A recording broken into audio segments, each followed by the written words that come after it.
What's up, my peeps? As promised, you guys reached 100 likes on the Biggie Langston vs. Goldberg match. So, as I told you guys yesterday, I'd be posting up another video today, as long as that video got 100 likes. It got over 100 likes. So here's today's video. It's a Fatal 4-Way Hell in a Cell match. Now, if you guys remember, the last time I played a Fatal 4-Way Hell in a Cell match was back in January 4th, 3rd, I don't know. Pretty much when I posted up the roulette, or actually when I played the roulette match, and that match didn't end too well for me. It was a short matchup, and also I didn't know what to do, because I didn't know that when you had a submission finisher in a pin-only matchup, that the submission finisher would then turn into a regular finisher. For some reason, I either didn't know that or I didn't realize it. And then after posting up the video, I think Soccer Boy was the one to tell me that when you play a pin-only matchup and you've got a submission finisher, that submission finisher turns into a regular move. Actually turns into your alternate finisher. And I totally forgot about the alternate finisher. So, I kind of screwed up on that match. Because I was, the character I had was Del Rio, and if you don't know what the roulette is, in the roulette, I get a random superstar. I don't pick the superstar, the game does. So I got Del Rio, and Del Rio, of course, only has 2 submission finishers. So the entire matchup, I was just preoccupied thinking, what am I going to do here? Like, how do I win this matchup when the match is pin only? Because people requested that the match not only be a Fatal 4-Way Hell in a Cell match, but it also be pin only. So the entire match I was like, damn, what do I do?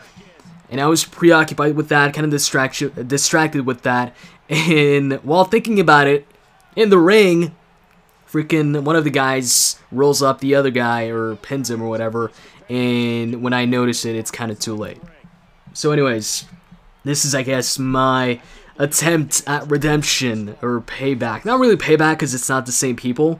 And really, I'm the one to blame for that loss last time, for not knowing that, once again, submission finishers turn into normal finishers when you play in a pin-only matchup. So keep that in mind if you didn't already know. Anyway, so yeah, this is Ryback versus Seth Rollins versus Sheamus versus Roman Reigns. And don't ask me what Seth Rollins is wearing. I have no clue what he's wearing. I have no clue what that alternate attire is. I don't know why he picked that alternate attire. I think it looks like shit. It's terrible. I don't know why. Honestly, I really don't know why he picked that.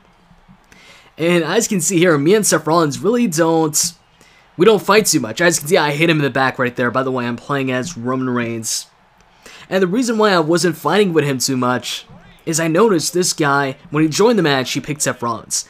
And right there, I was like, usually well, actually, not usually, but oftentimes when I see somebody, let's say I pick The Undertaker in a triple threat match, and I see the other guy pick Kane, a lot of times the guy that picked Kane, or the guy that picked, a partner to the character I play as, or I picked, sometimes they'll want to, I guess, copy what you see on TV and, double team. But I'm not one to double team, really. I will do some double team moves in like a triple threat match, Fatal 4-Way match. I think it's fun. I think it just makes the match more entertaining, separates it from a regular matchup, and just stops it from being like a regular match where you just, I do a grapple on this guy while this guy waits it out and doesn't do anything, or waits for the animation to stop. Instead, I grab the guy, and maybe sometimes you'll see me grab a guy, grapple a guy, and then drag him next to my other opponent, kind of signaling to, let's double team this guy. Or not double team, but let's do a double team move on him. Now, that doesn't mean I'm going to double team you the entire matchup. That's not what I do. I just like to vary things up a bit. So anyways, right here, Seth Rollins hits his finisher on Ryback, and right away I knew I had to get down, because Sheamus was in the ring, and he could have pinned Ryback if I hadn't got down in time. So right here, this is pretty much where me and Seth Rollins' partnership, I guess, ends, or his thought of a partnership, because here's the thing. Seth Rollins, I noticed, he wasn't attacking me the entire matchup, or at least in the beginning. So I didn't fight that. I didn't go and attack Seth Rollins, except for that, forearm to the back in the beginning. I pretended as if I was like teaming with the guy. Now, as you can see, he fights back now since I broke the pin and, I attacked him. But in the beginning, I kind of pretended that I was, teaming up with him. I wasn't exactly helping him out, but hey, if he wants to help me out, if he wanted to help me out, that's fine with me. You can help me out. You can break. If my opponent has is doing a suplex on me, you're more than welcome to break that animation. I appreciate that, but I'm not gonna help you back. So, Ryback hits the shell shock on me right here, and Sheamus tries to steal the pin, but it gets broken up pretty quickly. And also, something I forgot to point out is this matchup is indeed Falls Count Anywhere. I was the one hosting this match. And whenever I play a Hell in a Cell match, I do like to make it Falls Count Anywhere, because I don't like it when there's too many people inside the ring. Because what happens then is you'll often find, let's say you're doing a move on one of the guys. Oftentimes people just want to be assholes, or I don't know, sometimes they just interrupt your moves way too much. It's like, what's the point of interrupting me here? This is like a triple threat match, or in this case, a fatal four-way match. Me damaging one of our opponents here, as you can see right there, Seth Rollins interrupted Sheamus' comeback on me with a drop kick.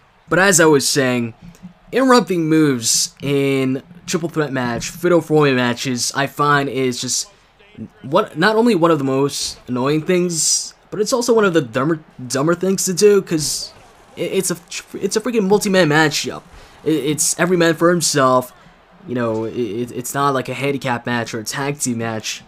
Me damaging the other opponent not only benefits me, but it benefits the both of us. And bam! Have you ever seen that? A spear to the back of Ryback instead of the front. Hit the spear from the back. It's kind of, I don't know, I was kind of surprised it connected, and there was actually an animation for that. And by the way, check out this double team move right here. Whenever, 70% of the time I go for a double team move and it ends up being that double DDT, it gets countered like 70% of the time. I don't have too much success with that double team move. But going back to what I was saying before about interrupting moves in multi-man matchups, I just don't see the point in doing so. Something even more annoying is when you set up a table. And for example, this happens to me so many times, and I don't know why people do it. I guess it's just to be, just to be assholes. So I set up a table, I put my opponent, or one of my opponents, in the corner, set him up for a superplex, and the table's all set up perfectly and everything. I go for the superplex, and my freaking other opponent, check this out, that was pretty cool, a double pin right there. Go for this double suplex, and the freaking other opponent is standing like right next to the table, and he decides to snatch the table and just put it away, drag it somewhere else so I don't break the table. It's one of the most annoying things. And whenever somebody does that to me, I always afterwards I go after them in the matchup for a while. But then, I don't just target them the entire matchup, but I'll attack him for a while. Anyways, I think the match, I was going to say the match is closing, or is close to being over, but there's still about 2 minutes left, I believe. But yeah, guys, there's no need to interrupt every single move I try to do to the other opponent in the matchup, or the other two opponents in the match. Unless, of course, it's a table match, then yeah, I can understand why you'd want to grab the table and drag it someplace else. That makes perfect sense. Anyways, now the match is actually almost over. Seth Rollins goes for some sort of running move on me. I don't want any part of it, so I'm like, no thanks, Seth, get out of the ring. And then I headbutt Sheamus. Seth Rollins doing all sorts of dancing inside the ring, preparing for his finisher, which he hits, but what Seth Rollins doesn't realize is that he's about to get hit with a spear. So right here, I could have pinned either Ryback or Seth Rollins, but because of Seth Rollins' disgusting attire, decided to pin him, and right here, Sheamus decides to try and interrupt the pin. He ends up being way too late and knocks himself out in the process. So I hope you guys enjoyed this video, and if you did, as always, can you click that like button down below. I'd really appreciate it. Let's get this video 100 likes for another video tomorrow. With that said, I'm out, guys. See ya.